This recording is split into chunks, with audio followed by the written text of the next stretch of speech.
नमस्कार, स्वागत है आपका उत्कर्ष क्लासेज की इस ऑनलाइन क्लास में। दोस्तों, आज हम एक बेहद खूबसूरत बिंदु पढ़ने जा रहे हैं। इस खूबसूरत बिंदु का नाम आप तुलनात्मक दृष्टि से भी देख सकते हैं। तुलनात्मक रूप से बात की जाए कैसे? हर कोई व्यक्ति अपनी बात को, हर कोई व्यक्ति अपने संवाद को प्रभावी बनाने का अथक प्रयास करता रहा है। प्राचीन समय से ही हम देखते चले आ रहे हैं कि ताने के रूप में, शाप श्राप या गाली के रूप में, या एक बात करने के लहजे के रूप में कुछ ऐसे मनगढ़ंत या प्राचीन समय से अर्थात परंपराओं से चले आ रहे, जो परंपराओं से चले आते हैं, ध्यान से समझना, परंपराओं से चले आ रहे जो शब्दांश होते हैं या जो वाक्यांश होते हैं, परंपराओं से चले आ रहे वाक्यांश, इन वाक्यांशों को हम अनुश्रुति कहते हैं। क्या कहते हैं दोस्तों? अनुश्रुति। और ऐसी बातें जो जन के मुख से सुनते चले आ रहे हैं, जन के मुख से सुनते चले आ रहे हैं, इन्हें क्या कहा जाएगा? जनश्रुति। क्या कहा जाएगा? जनश्रुति। तो हर एक व्यक्ति अपनी बात को, अपने संवाद को, अपने वृत्तांत को, अपने विचार संप्रेषण को अधिक प्रभावी बनाने हेतु क्या करता है? इन जनश्रुतियों का सहारा लेता है, अनुश्रुतियों का सहारा लेता है, वाक्य या वाक्यांशों का सहारा लेता है। और ऐसे ही कुछ वाक्य या वाक्यांश जो होते हैं उसमें नाम आते हैं दोस्तों, एक तो आपका कौन? मुहावरा, और एक नाम आता है दोस्तों लोकोक्ति। यूं तो कहें तो इन पर जितनी चर्चा कर ली जाए कम है। जिस प्रकार से हिंदी व्याकरण में अर्थ विचार प्रकरण को पढ़ने के लिए, अर्थ विचार प्रकरण को पढ़ने के लिए हम सदैव शब्दकोश का अध्ययन किया करते हैं। शब्दकोश का अध्ययन किया करते हैं क्योंकि शब्दकोश असीमित होता है, भाषा का शब्द भंडार असीमित होता है। तो जो मुहावरे और लोकोक्ति हैं, इनकी भी कोई निश्चित संख्या नहीं बताई जा सकती। माना कि हम जैसे कहें सर्वनाम हिंदी में 6 प्रकार के, संज्ञा 3 प्रकार की, विशेषण 5 प्रकार के, क्रिया को कर्म के आधार पर 2 प्रकारों में बांटा गया। तो अगर आपसे पूछ लिया जाए कि मुहावरे और लोकोक्ति कितने होते हैं, तो इनकी एक संख्या सीमित कर पाना असंभव होगा, निश्चित नहीं कर सकते। क्यों? क्योंकि इनकी संख्या असीमित है, घटती बढ़ती रही है। जनश्रुति, अनुश्रुति या लोगों की उक्ति, ये सभी समय और देश काल तथा परिस्थिति के अनुसार परिवर्तित होते रहे हैं। तो इसी परिवर्तन के मद्देनज़र आज हम शुरू करने जा रहे हैं हमारा महत्वपूर्ण प्रकरण, जिसका नाम अभी अभी आपके समक्ष मैंने उच्चारित किया, पुनः बता देता हूँ, मुहावरा और लोकोक्ति। परीक्षा में प्रश्न कैसे पूछा जाता रहा था और कैसे पूछे जाने लग गए हैं, उन संदर्भों पे सबसे पहले चर्चा की जाएगी। लेकिन उससे पहले थोड़ा सा मुहावरे और लोकोक्ति का हम परिचयात्मक विवरण पढ़ेंगे। मुहावरे और लोकोक्ति के परिचयात्मक विवरण की बात करें तो देखो, सबसे पहले हम बात करते हैं लोकोक्ति की।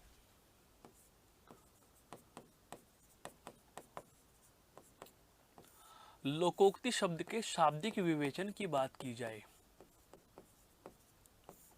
तो शाब्दिक विवेचन के संदर्भ में आप पाएंगे कि लोकोक्ति जो शब्द है यह लोक योग उक्ति से बना है। किससे बना है? लोक योग उक्ति से बना है। लोक का संदर्भ यहाँ संबंध है लोगों से, लोगों से, और उक्ति का मतलब होता है दोस्तों कथन। क्या होता है? कथन। अर्थात लोगों का कथन क्या कहलाता है? लोकोक्ति कहलाता है। लोगों का कथन क्या कहलाता है? लोकोक्ति कहलाता है। यूं तो कहा जाए तो हम ये कह सकते हैं कि लोकोक्तियों के संदर्भ में, अब महत्वपूर्ण बातों की बात कर रहा हूं मैं, क्या कि ये एक प्रकार के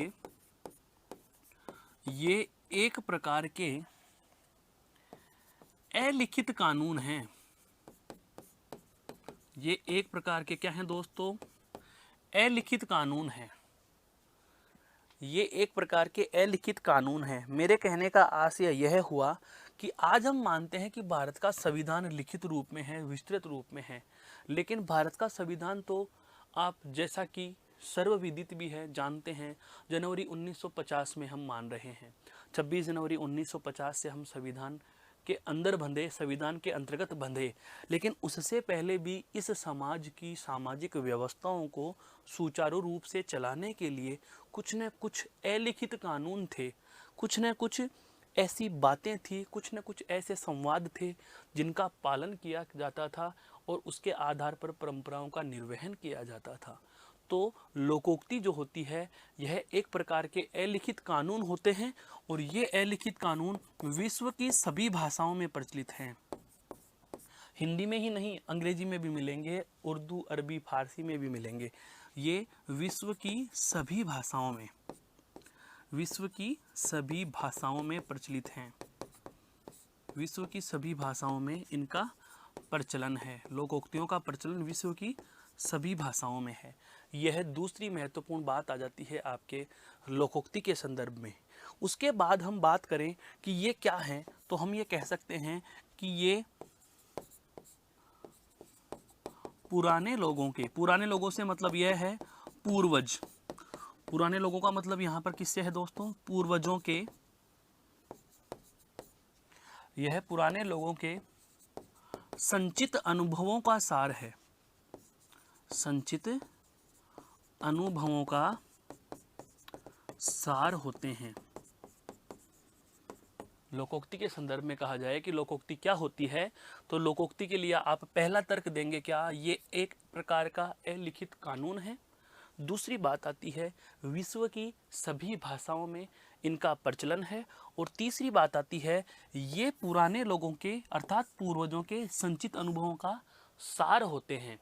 हम इनकी सत्यता और असत्यता पर या हम इनके प्रमाण पर, इनके प्रामाणिक होने का कभी परीक्षण नहीं किया जाता। इनके प्रामाणिक होने का परीक्षण नहीं किया जाता कि ये वास्तव में है या नहीं है। क्यों दोस्तों? ये संचित अनुभव हैं। ये संचित अनुभव होते हैं। जाहिर सी बात है, संचित अनुभवों का मतलब कोई ऐसा वृत्तांत, कोई ऐसी घटना या कोई ऐसा वर्णन जो एक व्यक्ति विशेष पर लागू नहीं होता, 3 जनों पर लागू हो जाए, फिर 2 पर लागू नहीं हो, फिर शेष रहे 3 जनों पर लागू हो जाए। इसका मतलब यह हुआ कि इनकी प्रामाणिकता का परीक्षण तो नहीं किया जा सकता, लेकिन हाँ, ये सर्वमान्य जरूर होते हैं। लेकिन ये सर्वमान्य होते हैं। दोस्तों, ये वो तथ्य आपके समक्ष मैं प्रस्तुत कर रहा हूं जो पुस्तकों में नहीं, केवल अनुभव से निकल कर आते हैं। बार बार आप किसी बिंदु को बहुत अधिक गहराई तक पढ़ लेते हैं तो उसके बाद निष्कर्ष रूप में ये प्रकरण आप प्राप्त करते हैं। और ऐसा बताने की वजह यह भी है कि जैसे चंद दिवस पहले अधीनस्थ बोर्ड की जो LDC की परीक्षा हुई थी, जिसके 4 पेपर समय समय पर आयोजित किए गए थे, उसमें एक प्रश्न यही पूछ लिया गया था। बहुत सारे मेरे विद्वान विदुषी भाई बहन क्या करते हैं, लोकोक्ति और मुहावरों के अनगिनत उदाहरण रट रट के चले जाते हैं। लेकिन दुख और विडंबना की बात तो तब है जब उनको परीक्षा में एक भी मुहावरा और लोकोक्ति नहीं पूछा, बल्कि थ्योरी में से प्रश्न पूछ लिया गया। प्रश्न कुछ इस प्रकार से था, जिसकी हम चर्चा भी करने वाले हैं। मुहावरे और लोकोक्ति में क्या अंतर होता है? सबने अकल का बैल है, अकल पर पत्थर मारना, कलेजे के टुकड़े कर देना, कलेजे का टुकड़ा होना, सब कुछ याद करके चले गए। वो पूछा ही नहीं। उसने प्रश्न क्या पूछ लिया? टॉपिक का बेस पूछ लिया, बिंदु की भूमिका पूछ ली, क्या कि लोकोक्ति और मुहावरे में क्या अंतर होता है। और जब ऐसे प्रश्नों का अर्थात थ्योरी के प्रश्नों का आपको सामना करना पड़े, तो दोस्तों आप बिल्कुल स्थिर होकर के इस प्रश्न का जवाब दे सको, इसके लिए मैंने आपके समक्ष ऐसा कुछ वृत्तांत प्रस्तुत किया है। अब आप चाहें तो इन लोकोक्तियों को दूसरे नाम में भी जान सकते हैं। क्या कि इनका दूसरा नाम कहावत होता है। इनका दूसरा नाम क्या होता है दोस्तों? कहावत। इनका दूसरा नाम क्या होता है? कहावत होता है। कहावत एक महत्वपूर्ण चीज के अंदर, एक महत्वपूर्ण बात के अंदर समझने तो अंतर और महत्वपूर्ण फैक्ट जो बता रहा हूं, जहां से एलडीसी का प्रश्न बना था, यहां पर ये मोस्ट इंपॉर्टेंट लगा करके मैं लिख देता हूं। ये अपने आप में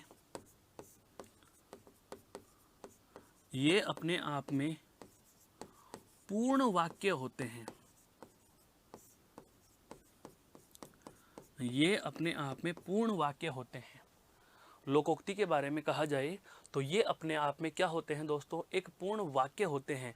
जबकि मौखिक बताता हूँ, जब समय आएगा हम इसके बारे में लिखेंगे भी।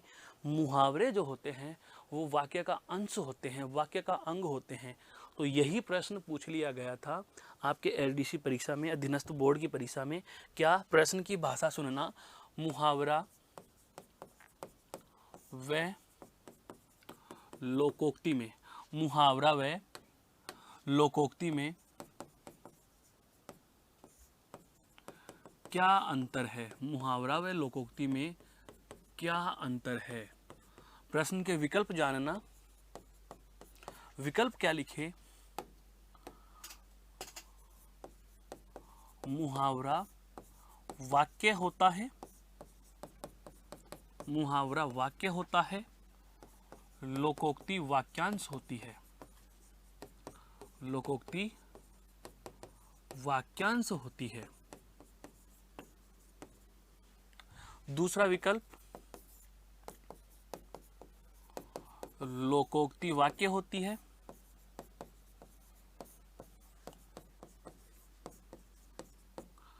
मुहावरा वाक्यांश होता है।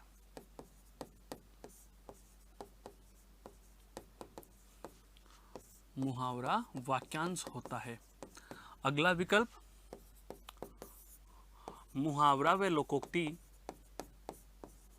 मुहावरा व लोकोक्ति दोनों वाक्य होते हैं। और अंतिम विकल्प बना दिया था मुहावरा व लोकोक्ति दोनों वाक्यांश होते हैं। बहुत अच्छे से समझो इस चीज को। आप कितने ही मुहावरे और लोकोक्ति याद करके क्यों न चले जाएं, इस तथ्य का, इस प्रश्न का जवाब उसी विद्यार्थी को पता होगा जो रटने पर नहीं, समझने पर जोर देता है, जिसने केवल यह समझा है कि बिंदु की भूमिका क्या है। इसीलिए तो कहा जाता है कि बेसिक बेस जब तक क्लियर नहीं होता हम टॉपिक के अंदर घुस नहीं सकते हैं। जब टॉपिक का क्लियर हमें पता नहीं रहता कि इसका वास्तविक पृष्ठभूभाग क्या है, इसकी पृष्ठभूमि क्या है, तब तक हम बिंदु के ऊपरी भाग की चर्चा करते रहते चले जाते हैं। कितने ही उदाहरण, 200 उदाहरण लोकोक्ति और मुहावरे के रट के चले जाओ, इस प्रश्न का उत्तर नहीं निकल पाता। लेकिन अभी अभी हमने ये जाना, जो मैंने आपको महत्वपूर्ण लगा के लिखा, कि ये अपने आप में पूर्ण वाक्य होते हैं। अरे भाई, लोग कोई भी कथन कहेंगे जो कि एक अलिखित कानून के रूप में माने जाते हैं, तो ये एक वाक्य के रूप में, ये एक पूर्ण वाक्य के रूप में प्रयुक्त होंगे। ये एक पूर्ण वाक्य के रूप में प्रयुक्त होंगे। ये एक पूर्ण वाक्य के रूप में प्रयुक्त होंगे। अब आपको यह पता चल गया कि लोकोक्ति अपने आप में पूर्ण वाक्य होती है तथा इनका रूप सदैव एक सा रहता है। इनका रूप सदैव एक सा रहता है, अर्थात समय और देश काल तथा परिस्थिति के अनुसार इनके रूप में कोई परिवर्तन नहीं होता। ऐसी होती है आपकी दोस्तों लोकोक्ति। ऐसी क्या होती है? लोकोक्ति। अब आते हैं हमारे प्रश्न पर। तो प्रश्न क्या कह रहा है? मुहावरे और लोकोक्ति में क्या अंतर होगा? तो अभी तक हमें आधे भाग का पता चल चुका, क्या कि लोकोक्ति जो होती है वह वाक्य होती है। अब देखो, हमारे पास लोकोक्ति वाक्य होती है, यहाँ भी एक विकल्प दिया हुआ है, लोकोक्ति वाक्य होती है, यहाँ भी विकल्प में देखो लोकोक्ति वाक्य होता है, लोकोक्ति और मुहावरा दोनों वाक्य, और एक यहाँ भी हमें मिल रहा है। तो जवाब ब और स दोनों में था, लेकिन वास्तविक जवाब क्या होगा इस बात का पता हमें तब चलेगा जब हम मुहावरे के बारे में जान लेंगे, जब हम मुहावरे के बारे में जान लेंगे। तो जैसा कि अभी आपको मैंने बताया कि ये लोकोक्तियाँ जो होती हैं ये एक प्रकार के लिखित कानून होते हैं, एक प्रकार के अलिखित कानून होते हैं, और विश्व की लगभग सभी भाषाओं में, विश्व के लगभग सभी भाषाओं में इनका प्रचलन होता है, तथा ये पुराने लोगों अर्थात पूर्वजों के संचित अनुभवों का सार होते हैं, संचित अनुभवों का सार होते हैं। आप इसको चाहो तो ये कह सकते हो कि व्यवहारिक नीति के निचोड़ होते हैं, व्यावहारिक नीति का निचोड़ होते हैं। कौन? लोकोक्तियाँ। अब बात करें हम मुहावरों के संदर्भ में, तो देखो दोस्तों मुहावरा क्या होता है।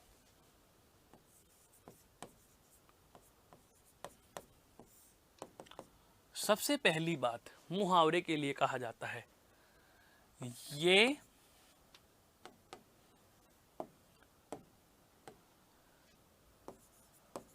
ये ऐसा वाक्यांश मात्र होता है। ये लो, पहली लाइन अगर किसी ने पढ़ी होगी तो वह उस प्रश्न का जवाब दे पाया होगा। यह ऐसा वाक्यांश होता है जिसका प्रयोग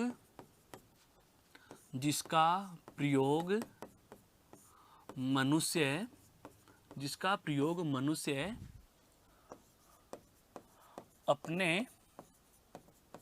अपने अभिव्यक्ति कौशल को सुधारने हेतु करता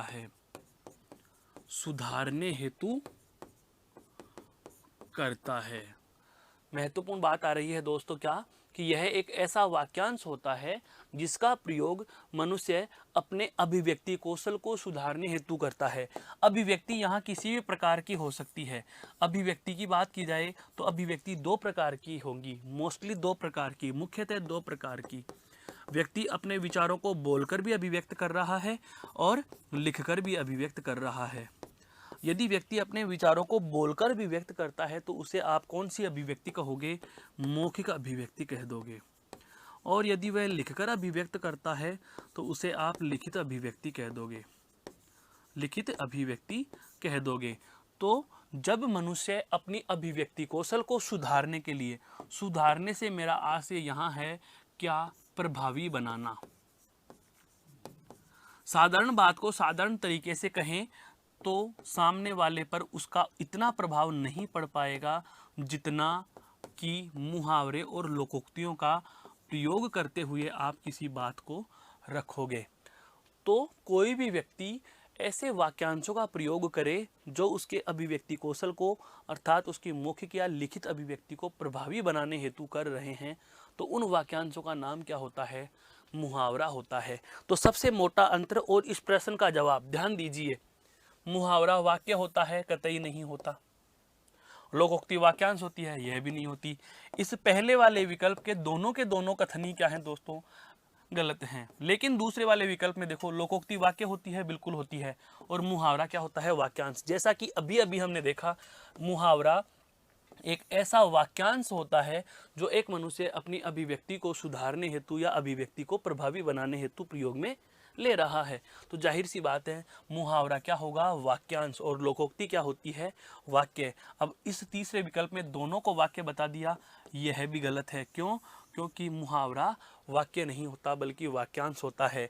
अब यहाँ मुहावरे को तो वाक्यांश बता दिया, यह तो सही है, लेकिन लोकोक्ति को वाक्यांश बताना यह गलत हो जाएगा।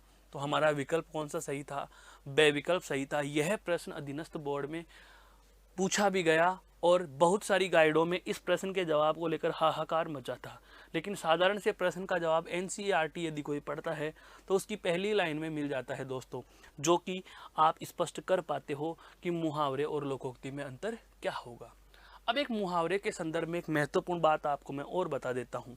सबसे पहली बात तो हमें पता चल चुकी कि यह वाक्यांश होता है और इनका प्रयोग किसके लिए किया जाएगा? तो मनुष्य अपनी अभिव्यक्ति कौशल से मेरा आशय यहाँ पर मौखिक और लिखित दोनों प्रकार की अभिव्यक्तियों से है।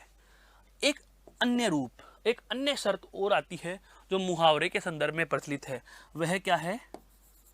इनके अंत में या अंतिम पद के रूप में, ध्यान से समझना, अंतिम पद के रूप में क्रिया का सामान्य रूप होता है। क्रिया का सामान्य रूप होता है। बहुत महत्वपूर्ण बात है ये दोस्तों। ये क्या है पहले इसको जानो। इनके अंतिम पद के रूप में या इनके अंत में क्रिया का सामान्य रूप मौजूद रहता है। इनके अंत में क्रिया आती है, समझना। इसके अंत में क्या आती है दोस्तों? क्रिया आती है। क्रिया, एक उदाहरण लेते हैं। जैसे एक उदाहरण के रूप में बात की जाए, एक उदाहरण की हम बात करते हैं, क्या? अपनी खिचड़ी अलग पकाना है। उदाहरण लिखा क्या? अपनी खिचड़ी अलग पकाना। अपनी खिचड़ी अलग पकाना। दोस्तों यहाँ मैं आपको मुहावरा नहीं पढ़ा रहा, यहाँ पर मैं आपको ये बताने जा रहा हूँ कि ये शर्त क्या कह रही है। यह तो तथ्य हमने अभी अभी लिखा है। इसके अंत में, अंत का मतलब मुहावरा शुरू हुआ अपनी खिचड़ी अलग पकाना। 4 पद हमारे पास दिए गए हैं एक वाक्यांश में। मुहावरा अर्थात वाक्यांश, मुहावरा अर्थात वाक्यांश। तो इस वाक्यांश में 4 पद हमें दिए गए हैं। इन चारों पदों में इसके अंतिम अर्थात अंतिम पद के रूप में क्रिया का सामान्य रूप होता है। अर्थात मुहावरों के अंत में जो शब्द आता है, अंत में जो पद आता है, वह क्या होता है? क्रिया होता है। देखो दोस्तों, यहाँ पर पकाना क्रिया है और सामान्य रूप का मतलब क्या होता है? क्रिया का सामान्य रूप। तो क्रिया का सामान्य रूप जानने से पहले आप जानो क्रिया का मूल रूप। क्रिया का मूल रूप बराबर धातु होती है। क्रिया का मूल रूप क्या होता है दोस्तों? धातु। जैसे हम पढ़ते हैं संस्कृत में पढ़, चल, लिख, चल धातु है। अब हिंदी की क्रिया कैसे बनेगी? धातु में ना प्रत्यय जोड़ने से, धातु में ना प्रत्यय जोड़ने से बनने वाला शब्द हिंदी में क्या कहलाता है? क्रिया। जैसे कि चल में आप ना प्रत्यय जोड़ोगे तो शब्द क्या बना? चलना। अर्थात मुहावरों के अंत में जो क्रियापद होता है उसमें धातु के मूल रूप में ना प्रत्यय जुड़ा हुआ अर्थात सामान्य क्रिया के रूप में होती है। यहाँ पर देखो दोस्तों, क्रिया के मूल रूप में अर्थात धातु में ना प्रत्यय जुड़ा हुआ रूप हमें मिल रहा है और इस स्थिति को कहा जाता है सामान्य क्रिया। इस स्थिति को कहा जाता है क्या? सामान्य क्रिया। दोस्तों उदाहरण कभी महत्व नहीं रखते। उदाहरण में 10 बता दूंगा, 20 बता दूंगा, फिर भी आपको पढ़ने ही पड़ेंगे। अर्थ विचार के जितने भी बिंदु हों, चाहे वह विलोम शब्द हैं, चाहे पर्यायवाची हैं, चाहे एकार्थी हों, चाहे अनेकार्थी हों, चाहे युग्म शब्द हों, चाहे वाक्यांश के लिए एक शब्द हो, मुहावरे, लोकोक्ति या एकार्थी प्रतीत होने वाले भिन्नार्थी शब्द या युग्म शब्द, सभी के सभी बिंदुओं को विद्यार्थी स्वयं रटना है, स्वयं को पढ़ना है। अध्यापक केवल इस बिंदु के संदर्भ में आपको इतना बता सकता है कि इस बिंदु का वास्तविक मर्म क्या है। हम उस बात की ही चर्चा यहाँ प्रस्तुत कर रहे हैं कि जब आपको मुहावरे और लोकोक्ति का अंतर स्पष्ट हो जाएगा तो आप आसानी से समझ पाओगे कि कौन सा तो मुहावरा है और कौन सी लोकोक्ति है। तो मुहावरे के संदर्भ में आपको मोस्टली 3 ही बातें ध्यान रखनी है। सबसे पहली बात हमें क्या पता चली, जो महत्वपूर्ण भी सबसे ज़्यादा है, कि मुहावरा वाक्यांश होता है। मुहावरा क्या होता है दोस्तों? वाक्यांश होता है। दूसरी बात, इनका प्रयोग क्यों किया गया? मनुष्य के अभिव्यक्ति कौशल को सुधारने के लिए किया गया, दूसरी महत्वपूर्ण बात। और तीसरी तथा अंतिम सबसे महत्वपूर्ण बात हमें पता चली कि मुहावरों के अंत में क्रिया का सामान्य रूप होता है। मुहावरों के अंत में सामान्य क्रिया आती है, अर्थात जहाँ भी मुहावरा लिखा होगा उसका अंतिम शब्द, उस वाक्यांश का अंतिम पद जो होगा वह क्या होगा दोस्तों? क्रिया होगी। और इससे पहले हम लोकोक्ति के संदर्भ में बात करें तो लोकोक्ति में हमें महत्वपूर्ण 4-5 बातें देखो जानने को मिली। सबसे पहली बात क्या, कि एक प्रकार के अलिखित कानून हैं जो कि पूर्वजों के अनुभव का सार हैं। मुहावरे और लोकोक्ति ये दोनों के लिए आता है, मुहावरे और लोकोक्ति दोनों ही विश्व की सभी भाषाओं में प्रचलित होते हैं, लेकिन इनके प्रामाणिक होने के लिए कभी परीक्षण नहीं किया जा सकता। हाँ, ये सर्वमान्य और सर्वविदित होते हैं, सब कोई इनकी बात को मानता है, स्वीकार भी करते हैं। और लोकोक्ति का ही दूसरा नाम कहावत होता है।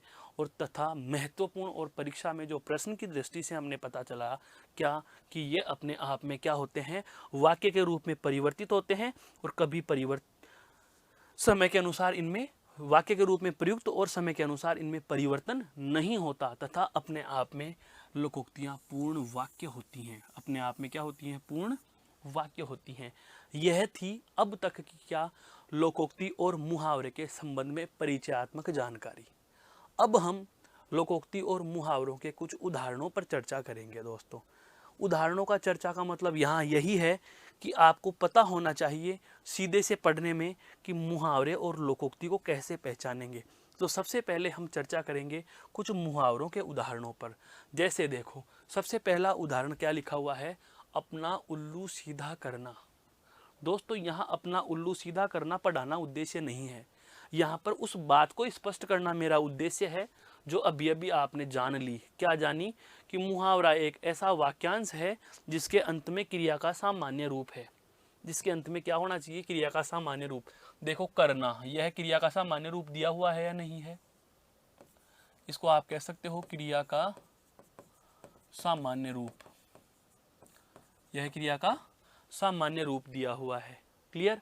दूसरी महत्वपूर्ण बात, अपना उल्लू सीधा करना। अब आप एक तो किसी व्यक्ति को यह कहो कि तूने अपना स्वार्थ सिद्ध किया है। क्या किया? स्वार्थ सिद्ध। इसका अर्थ भी यही होगा, स्वार्थ सिद्ध करना। तो आप उसको स्वार्थ सिद्ध करना कहेंगे तो यह बात उसे कम प्रभावी लगेगी तुलना में इसके कि अपना उल्लू सीधा करना। अर्थात अप्रत्यक्ष के माध्यम से प्रत्यक्ष का आप बोध करा रहे हो। इनडायरेक्टली वही कुछ कह दिया जो कहना चाह रहे थे, बस नाम नहीं लिया। स्वार्थ सिद्ध करना यह कहते तो उसको डायरेक्टली आप स्वार्थी कह देते, हो सकता है श्रोता को बुरा भी लग जाए। लेकिन अपना उल्लू सीधा करना अर्थात अप्रत्यक्ष आपने ये कह दिया कि आपने अपना स्वार्थ सिद्ध किया हो, है।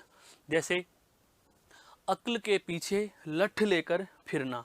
इसका मतलब क्या होता है? मूर्खता प्रदर्शित करना। क्या होता है दोस्तों? मूर्खता प्रदर्शित करना। यहां भी देखो, फिरना, यह भी क्या है? क्रिया सामान्य रूप में, क्रिया का सामान्य रूप है। आंखें बिछाना, आंखें बिछाना भी आ सकता है, हो सकता है पलके बिछाना भी आ जाए, हैं। आंखें बिछाना, पलके बिछाना, दोनों का मतलब एक ही जैसा है। हम बहुत बार कहते भी हैं, मनुवार के संदर्भ में है, अत्यंत प्रेम पूर्वक किसी का स्वागत करना। अत्यंत प्रेम पूर्वक किसी का स्वागत करना।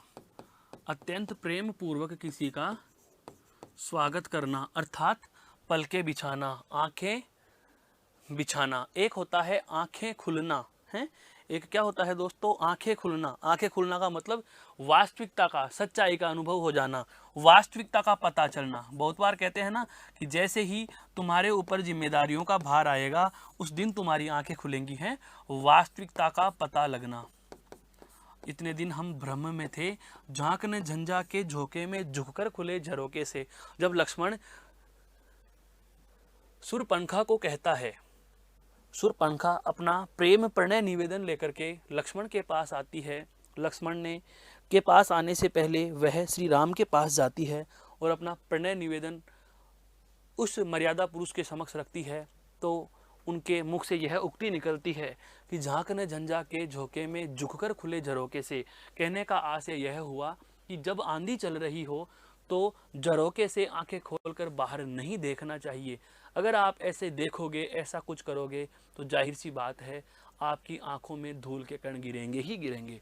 तो जिस दिन आपको वास्तविकता का पता लगेगा उस दिन तुम्हारी आंखें खुलेंगी। मतलब आंख खुलना अर्थात वास्तविकता का पता लगना या वास्तविकता का बोध होना। वास्तविकता का पता लगना, वास्तविकता का बोध होना, है। आगे आता है क्या? आड़े हाथों लेना। आड़े हाथों लेना आप इसको यह भी कह सकते हो, मान लीजिए सामने वाले की गलती का हमें पता लग गया। अब हम उसको आधे हाथों लेंगे, अर्थात खरी खरी सुनाएंगे। हैं खरी खरी सुनाना, खरी खरी सुनाना। लेकिन यहाँ ताना मारना नहीं है। खरी खरी सुनाने का मतलब यह है कि आप उसको उसकी गलती की वास्तविकता के बोध में सजा स्वरूप वाक्यांश कह रहे हो। उसे क्या कहेंगे हम? आड़े हाथों लेना कहेंगे। क्या कहेंगे दोस्तों? आड़े हाथों लेना कहेंगे, आड़े हाथों लेना। अगले बात करें, अगले उदाहरणों की बात करें। देखो, 8 आंसू गिराना, ऐसा हालांकि वास्तविकता में बहुत कम होता है, ये दिखावे के ज़्यादा होते हैं।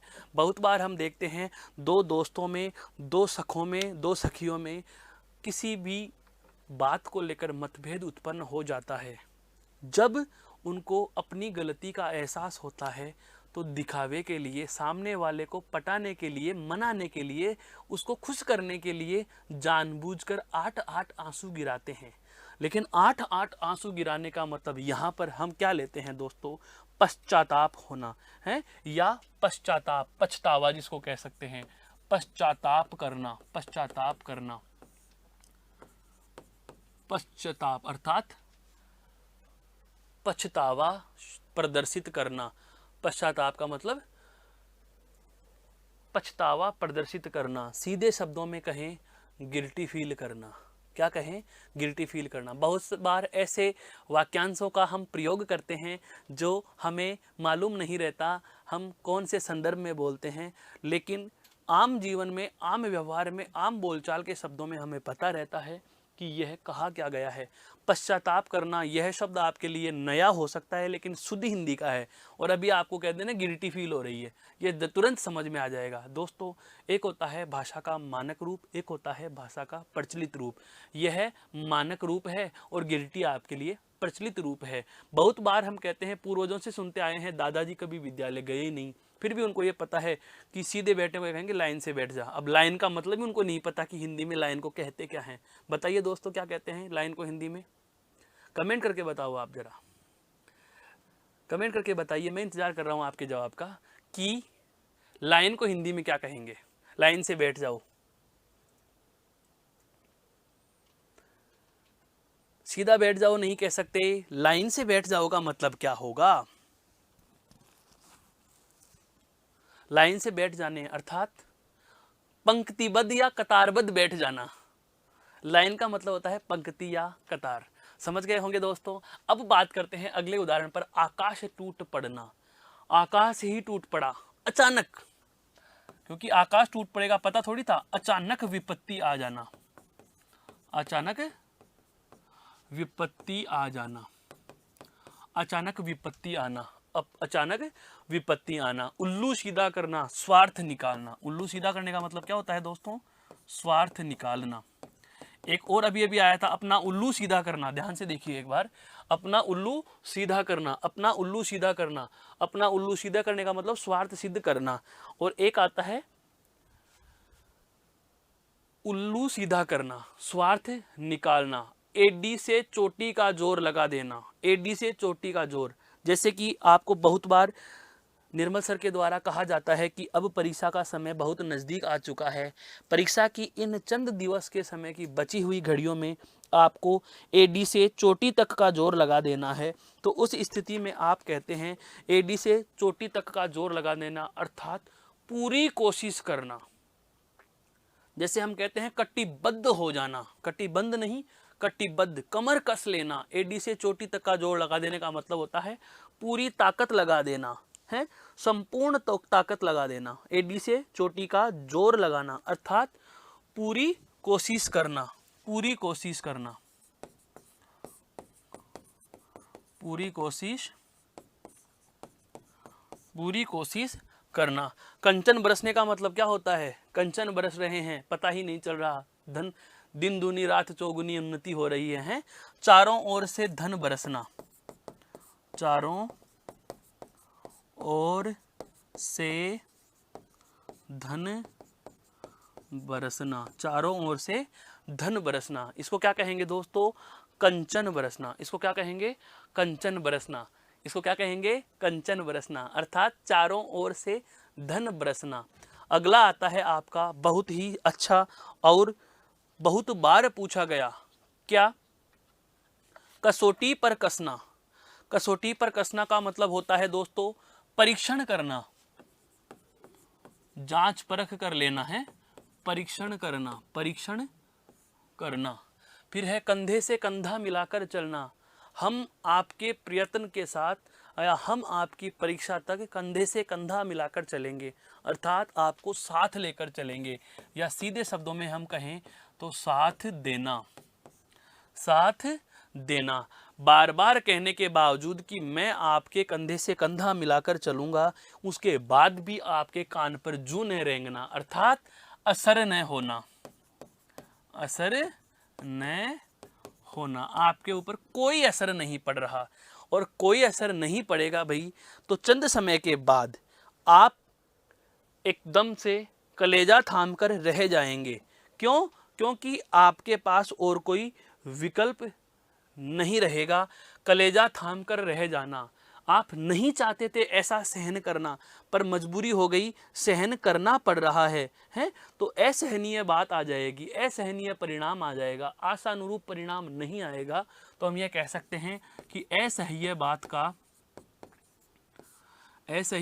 का सुनकर रह जाना। आपने सुन लिया, असहनीय था, पर आपके हाथ में कुछ नहीं, आप कुछ नहीं कर पाए, आप उसको परिवर्तित नहीं कर पाए, आप परिणाम को बदल नहीं पाए हैं, आप परिणाम को बदल नहीं पाए, तो जाहिर सी बात है आपको असहनीय बात सुननी भी पड़ेगी, हैं, सुननी भी पड़ेगी। अगला आता है आपका कौन सा? गला काटना। अगला कौन सा आता है? गला काटना। बहुत बार कहते भी हैं कि कोई गर्दन पसार देता है तो गर्दन काटी नहीं जाती, अर्थात विश्वास में धोखा देना, या हम कह सकते हैं लोभ में नुकसान पहुंचा देना, लोभवश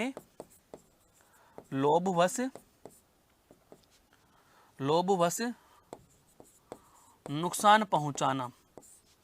लोभवश हमने लालच किया और उसने गला पसार रखा था, गला काट देना। लोभवश नुकसान पहुंचाना। लोभवश नुकसान पहुंचाने का मतलब क्या हो गया दोस्तों? विश्वास देकर के कहते हैं गला काट देना।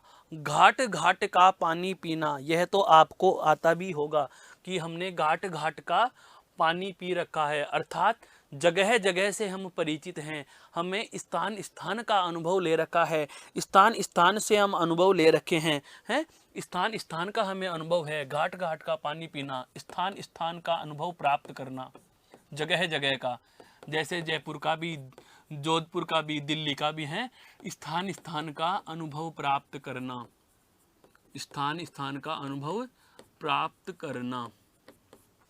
अगला है आपका चुल्लू भर पानी में डूब मरना।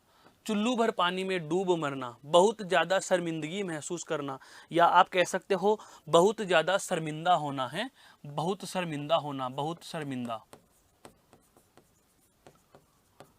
बहुत शर्मिंदा होना, बहुत शर्मिंदा होना। छोटे मुँह है बड़ी बात करना। छोटे मुँह है बड़ी बात, छोटे मुँह है बड़ी बात का मतलब बूते से बाहर की है, बूते से बाहर की, अपनी औकात या अपनी हैसियत से बाहर की बातें करना, अपनी हैसियत से बाहर की बात करना, अपनी हैसियत से बाहर की बात करना, अर्थात औकात से बाहर झांक देना। इसमें कई बार आ जाता है अपनी सीमा लांघ जाना, अपनी मर्यादा को लांघ जाना है। जबानी जमा खर्च करना, जबानी जमा अर्थात जितना सब कुछ था उगल देना, जिसको कहते हैं गप्पे मारना, गप्पे मारना, डींग हाँकना भी कह सकते हो आप इसको, हैं, डींग हाँक देना है, गप्पे मारना, बिल्कुल है। जी भर आना, करुणा का भाव जाग जाना, अर्थात दया उमड़ना या दया आना, दया आना भी कह सकते हो, दया उमड़ना भी कह सकते हो, दया आना या दया उमड़ना, दया आना या दया उमड़ना। दोस्तों अगले हम कुछ उदाहरणों की बात करें, जैसे डकार जाना। अब यहाँ पर डकारने का मतलब किससे होता है? निगलने से, हैं, निगलने से। निगलने का मतलब क्या हो गया? हजम, छीन लेना, जिसको हम कह सकते हैं हजम कर लेना। बहुत बार कहते हैं कि साहूकार गरीब के पैसे लेता भी है और डकार भी जाता है। साहूकार गरीब के पैसे लेता भी है और डकार भी जाता है, अर्थात डकार गया वह हजम कर गया, वह हजम कर जाता है, हड़प लेता है जिसको हम कह सकते हैं। आगे आता है तिल का ताड़ करना, अर्थात बात का बतंकड़ बना देना। तिल का ताड़ कर देना, तिल का ताड़ का मतलब क्या होता है दोस्तों? बात को अत्यधिक बढ़ा देना है, छोटी सी बात को बहुत बढ़ा देना, छोटी सी बात को अत्यधिक बढ़ा देना है, छोटी सी बात को अत्यधिक बढ़ा देना। आप इसमें यह भी कह सकते हो कि बात का बतंकड़ बना देना। लाडले बच्चे जब होते हैं उन्हें हल्की सी भी चोट लग जाती है तो वे मम्मी के पास जाकर इतनी जोर जोर से रोने लग जाते हैं कि मम्मी भी बात का बतंकड़ बना देती है, देवरानी और जेठानी से लड़ने लग जाती है और उसका परिणाम फिर सदैव अनुचित ही निकल कर आता है। बिल्कुल। आगे आता है दोस्तों दांत खट्टे करना है, दांत खट्टे करना, दांत खट्टे करना अर्थात परेशान कर देना, परेशान कर देना, परेशान कर देना। मोहन के तो दिन फिरे, अब उसकी दशा सही आ चुकी है, दिन फिरना, दिन फिर जाना अर्थात अच्छा समय आ गया उसका है, अच्छा समय आना, अच्छा समय आना। नींव की ईंट होना, यह एक केवल मुहावरा नहीं दोस्तों, यह एक आज प्रेरणादायक उक्ति भी बनी हुई है। जैसा कि हम स्वामी विवेकानंद के संदर्भ में बात करते हैं कि आज भी हमारे भारतीय स्वतंत्रता के संग्राम में ऐसी मूक शहादतें रही हैं जिनका हमें पता भी नहीं, अर्थात जिनके नाम तक से हम परिचित नहीं हैं, लोग उनको याद तक नहीं करते। स्वतंत्रता सेनानियों के जब बातें की जाती हैं तो हम गिने चुने 2, 5, 10 नाम याद रखते हैं, गिने चुने 2, 5, 10 नाम याद रखते हैं कि महात्मा गांधी जी का भी योगदान है, पंडित जवाहरलाल नेहरू का भी योगदान है, सुभाष चंद्र बोस का भी योगदान है, चंद्रशेखर आज़ाद का भी योगदान है, लाल बाल पाल का भी योगदान है। लेकिन क्या इनका ही योगदान है, इसके अलावा किसी का नहीं? बहुत सारी मौन मूक शहादतें ऐसी हैं जो बलिदान हो गए हैं। जलियांवाला बाग हत्याकांड हुआ, हम चंद्रशेखर आज़ाद को पढ़ लेते हैं, सुभाष चंद्र बोस को पढ़ लेते हैं, असहयोग आंदोलन के मुख्य जो प्रवर्तक हैं महात्मा गांधी को पढ़ लेते हैं, तो क्या असहयोग आंदोलन अकेले गांधी जी ने किया था? नहीं। क्या उनके साथ जनता नहीं थी? बहुत सारे माँ बाप, बहुत सारे व्यक्ति, बहुत सारी पुरुष, बहुत सारे वीर वीरांगना ऐसे भी रहे हैं जिन्होंने बहुत बड़ी योगदान, बहुत बड़ा एक अपना भूमिका का निर्वहन किया, लेकिन वो मौन मूक शहादतें हो गई, मौन और मूक शहादतें हो गई। तो उनको कहा जाता है नींव की ईंट। उनको क्या कहा जाता है? नींव की ईंट। हम कह सकते हैं प्रमुख आधार। क्या कह सकते हैं दोस्तों? प्रमुख आधार कह सकते हैं उनको, प्रमुख आधार। तो जो प्रमुख आधार थे हमें दिखाई देने वाले, जो दिखाई देने वाले होते हैं वो तो दोस्तों होते हैं छत के कंगूरे। छत के क्या हैं? कंगूरे। जब आप पूर्व की कक्षाओं की बात याद करें तो आपके कक्षा 11वीं या 9वीं में एक अनिवार्य हिंदी में पाठ चलता है नींव की ईंट, पहला या दूसरा ही पाठ है, जिसमें आपने भी पढ़ा होगा कि आज के समय में नींव की ईंट होने की आवश्यकता है। कंगूरा हर कोई बनना चाहता है। कंगूरा अर्थात झरोखे, मकान की वो दृश्य भाग में लगने वाली चीज़ें जो हर किसी को आसानी से दिखाई दे जाती हैं, वो हर कोई बनना चाहता है। अर्थात हर एक कार्य में व्यक्ति अपना योगदान इस तरीके से देना चाहता है कि मैं सबसे पहले गिना जाऊं योगदान देने वालों में, मेरा नाम सबसे पहले आए अच्छे लोगों में, मेरा नाम सबसे पहले आए बलिदानियों में। लेकिन वास्तविकता यह है कि इनकी आवश्यकता नहीं। क्यों? जब आधार मजबूत नहीं होगा, जब तक हमें प्रमुख आधार नहीं मिलेगा, तब तक हमारा मकान सौंदर्य को प्राप्त नहीं करेगा। इसलिए आज आवश्यकता है तो वह है नींव की ईंट होने की दोस्तों। तो ये कुछ जो थे आपके समक्ष हम उदाहरणों की चर्चा कर रहे थे, ये थे सारे के सारे क्या? मुहावरे। अब हम कुछ उदाहरण किसके लेंगे, लोकोक्ति के भी लेंगे। तो लोकोक्ति के उदाहरण लेने से पहले मैं एक बार प्रकाश डालना चाहूँगा कि लोकोक्ति क्या होती है। लोकोक्ति क्या होती है, तो लोकोक्ति के संदर्भ में आपको ध्यान रखना है, लोकोक्ति के संदर्भ में आपको यह ध्यान रखना है कि ये अलिखित कानून होते हैं जो विश्व की लगभग सभी भाषाओं में प्रचलित हैं और इनको पूर्वजों के संचित अनुभवों का सार कहा जाता है तथा इनको परीक्षण में नहीं लिया जा सकता, लेकिन इनकी सत्यता का कोई वास्तविकता का पता भी नहीं होता, फिर भी ये सर्वमान्य होते हैं। इनका रूप सदैव एक जैसा रहता है और ये पूर्ण वाक्य होते हैं। ये क्या होते हैं दोस्तों, पूर्ण वाक्य होते हैं। ऐसी होती हैं कुछ हमारी क्या, लोकोक्तियाँ। क्या होती हैं, लोकोक्तियाँ। अब हम इसकी बात करते हैं, चंद उदाहरणों के संदर्भ से इसको और समझने का प्रयास करते हैं कि उदाहरणों में क्या कहा गया है। देखो, लोकोक्ति और मुहावरे में सबसे बड़ा अंतर को क्या था। अब तक हम जब मुहावरे पढ़ रहे थे तो मुहावरों का अंतिम पद, यहाँ लिख रहा हूं मैं, मुहावरों का अंतिम पद, मुहावरों का अंतिम पद, मुहावरों का अंतिम पद सामान्य क्रिया होता है। मुहावरों का अंतिम पद क्या होता है दोस्तों, सामान्य क्रिया। लेकिन लोकोक्ति में ऐसा आवश्यक नहीं। लोकोक्ति में अंतिम पद क्रिया आए कोई जरूरी नहीं है, हैं? कोई जरूरी नहीं कि अंतिम पद इसमें क्रिया आए ही, क्रिया का सामान्य रूप हो ही। ये तो अपने आप में एक पूर्ण वाक्य होते हैं, पूर्ण वाक्य होते हैं, अपने आप में एक पूरा का पूरा वाक्य होते हैं और पूरा का पूरा वाक्य होते हैं, इसीलिए इनको समय के साथ परिवर्तित होने वाली इकाई में नहीं बल्कि हर समय एक जैसे रहने वाली इकाई के संदर्भ में गिना जाता है। तो हम बात करते हैं कुछ उदाहरणों की। जैसे सबसे पहला उदाहरण हमारे समक्ष रखा गया है, क्या, अपना रख पराया चख, अर्थात अपना माल रख और पराये को चख। अर्थ के रूप में हम लिखें तो क्या कहेंगे कि अपना माल बचाकर, हैं, अपना माल बचाकर दूसरों का हड़प जाना, दूसरों का हड़प जाना, अपना माल बचाकर दूसरों का हड़प जाना। बहुत सारे कुछ बच्चों में, छोटे बच्चों में एक आदत भी होती है। एक माँ ने छोटे दो बच्चों को कुछ खाने के लिए फल या प्रसाद दिया।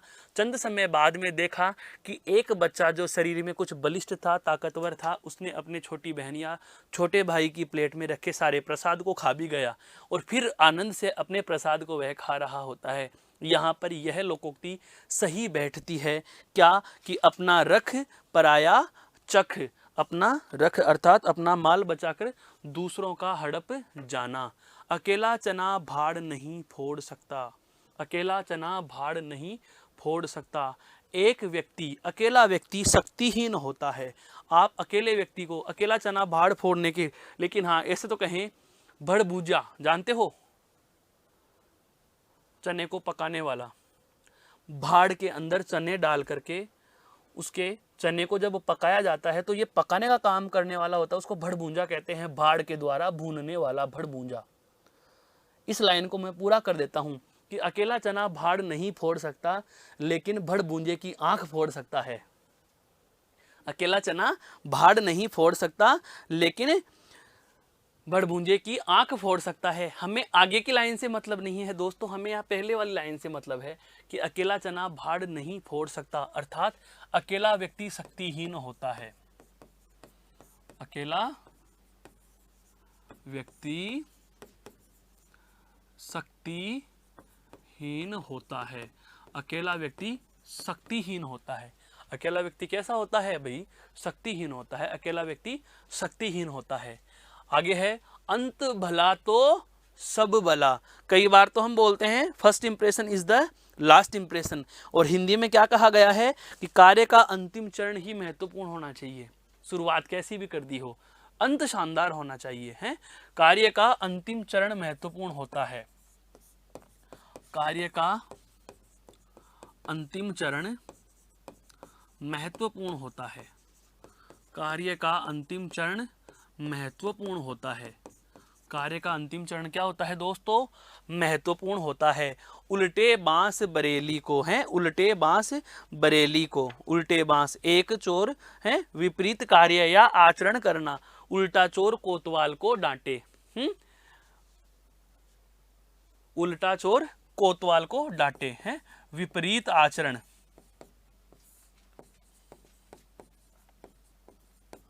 विपरीत आचरण या कार्य, विपरीत आचरण या कार्य करना, विपरीत आचरण या कार्य करना है। एक म्यान में दो तलवारें नहीं समा सकती, एक म्यान में दो तलवारें नहीं समा सकती, अर्थात दो प्रशासक एक ही जगह एक स्थान पर कार्य नहीं कर सकते, अर्थात दो प्रशासक एक जगह एक साथ शासन नहीं कर सकते। ऐसे समझ सकते हो, दो राजा एक ही राज्य में राज नहीं कर सकते, एक ही राज्य में राज नहीं कर सकते।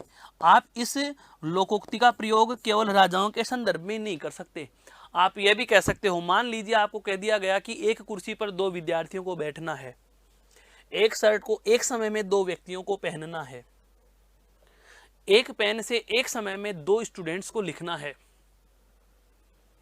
तो हम सीधे से ही कह देते हैं कि एक म्यान में दो तलवारें नहीं समा सकती। अर्थात कहने का आशय यह हुआ कि एक राजा एक ही समय में, एक राज्य में दो राजा एक ही समय में एक साथ राज नहीं कर सकते हैं। एक राज्य में दो राजा एक साथ राज्य नहीं कर सकते। आगे देखो हैं, आगे क्या आया? कौवा चला हंस की चाल। यह तो कुछ दिखावटी से ही बात हो गई दोस्तों, हैं?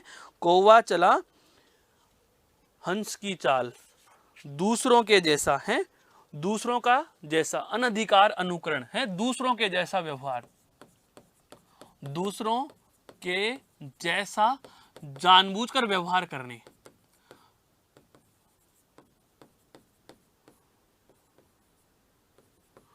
दूसरों के जैसा जानबूझकर व्यवहार, अर्थात दूसरों के जैसा अनाधिकार आचरण, अर्थात हम उसका अधिकार नहीं रखते। हंस के जैसी चाल का अधिकार कौवे को नहीं है, लेकिन वह फिर भी वैसी चाल चल रहा है। तो कौवा चला हंस की चाल, कभी घी घना तो कभी मुट्ठी भर चना। यह तो आप इसको इस तरीके से भी समझ सकते हो कि सदैव चांदनी रातें नहीं रहती, अर्थात परिस्थितियां बदलती रहती हैं, परिस्थितियां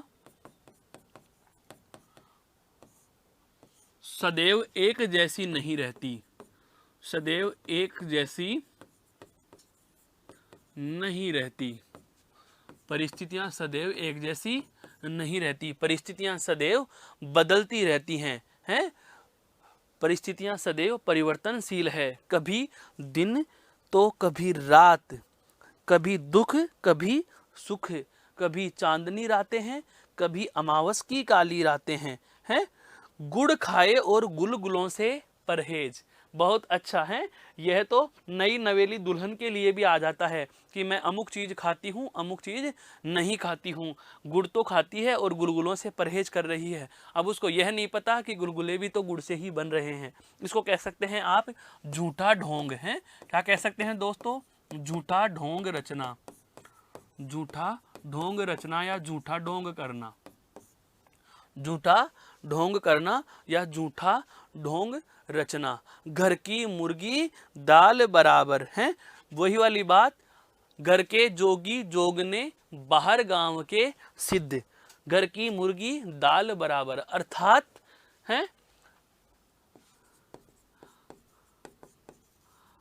अत्यधिक परिचय से सम्मान कम। एक लाइन आती भी है, एक लाइन भी आती है दोस्तों, आपने सुना होगा क्या? अति परिचय होत है अरुचि अनादर अपमान। कि यदि आप किसी व्यक्ति से अत्यधिक परिचय कर लेते हैं, आपका किसी व्यक्ति से अत्यधिक परिचय हो जाता है, तो वहाँ आपको अरुचि मिलेगी, अर्थात सामने वाले का आप में इंटरेस्ट भी कम हो जाएगा। अरुचि आप में वह रुचि कम लेने कर लग जाएगा, वह आपका आदर भी कम कर देगा, वह आपका हो सकता है अपमान भी कर दे। तो अति परिचय होत है अरुचि अनादर अपमान, यह बात याद रखना। अति परिचय होत है अरुचि अनादर अपमान, अति परिचय होत है अरुचि अनादर अपमान। इसमें अंतिम है क्या, कौन सा, घर बैठे गंगा आना है, घर बैठे गंगा आना, बिना हाथ पांव हिलाए सफलता मिल जाना, बिना प्रयत्न के सफलता मिल जाना, बिना, जिसको आप कहते हैं ना बिल्ली के भाग से छींका टूट जाना, वो वाली बात है। बिना प्रयत्न के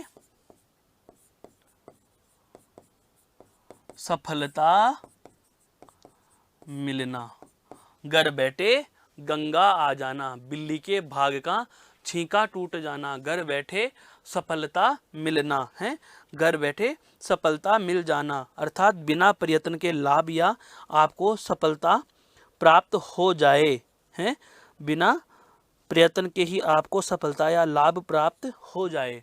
दोस्तों अगला है आपके क्या, अगला देखो,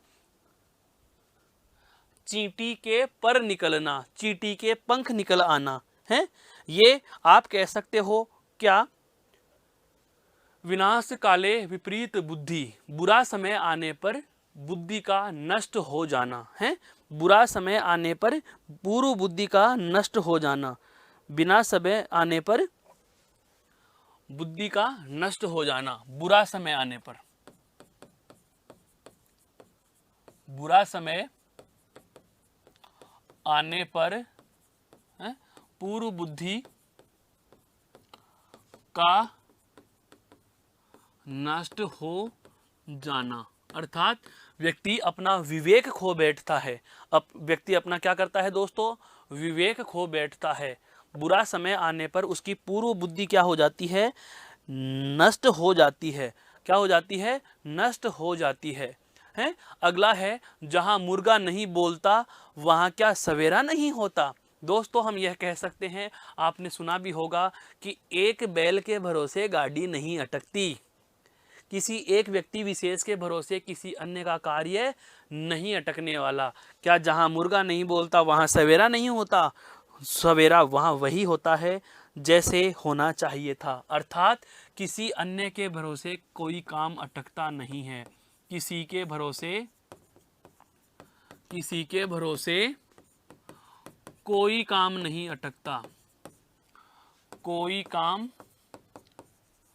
नहीं अटकता, किसी के भरोसे कोई काम नहीं अटकता, किसी के भरोसे कोई काम नहीं अटकता। कोई यह सोचे कि यह संपूर्ण कार्यशाला या संपूर्ण प्रक्रम या संपूर्ण उद्योग सिर्फ मेरे पीछे ही चल रहा है, तो ऐसा नहीं है। ऐसा सोचना केवल और केवल पागलपन, भोलेपन या एक प्रकार से दंभ की अर्थात घमंडी होने की क्या होती है दोस्तों, निशानी होती है।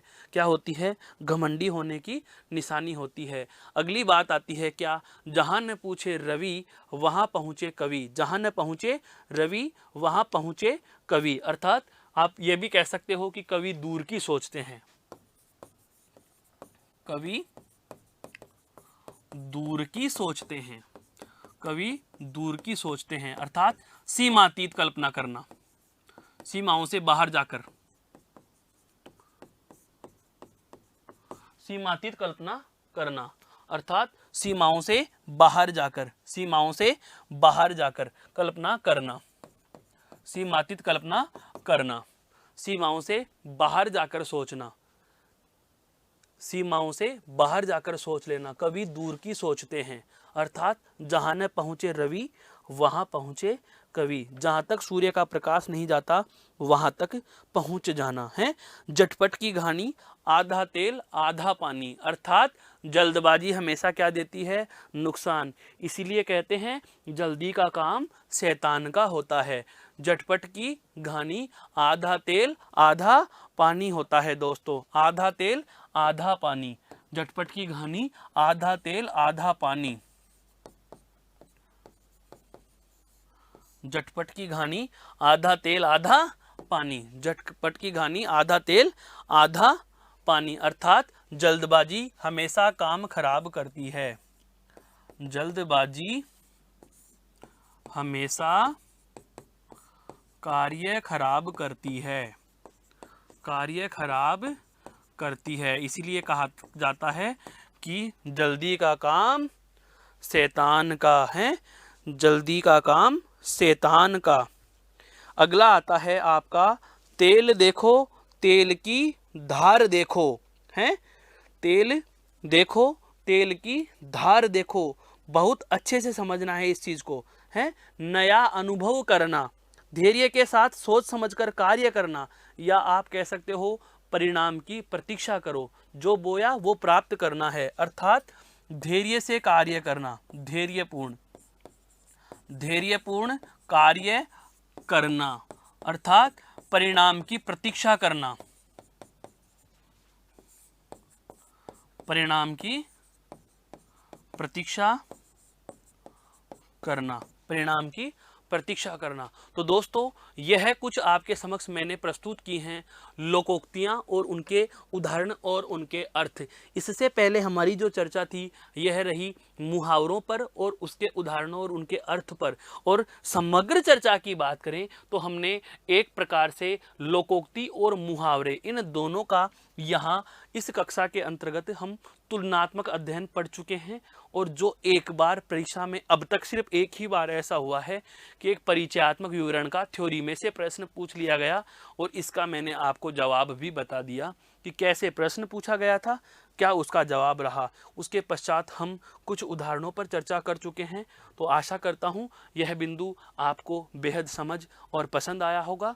आप सभी को नमस्कार, धन्यवाद, जय हिंद, जय भारत।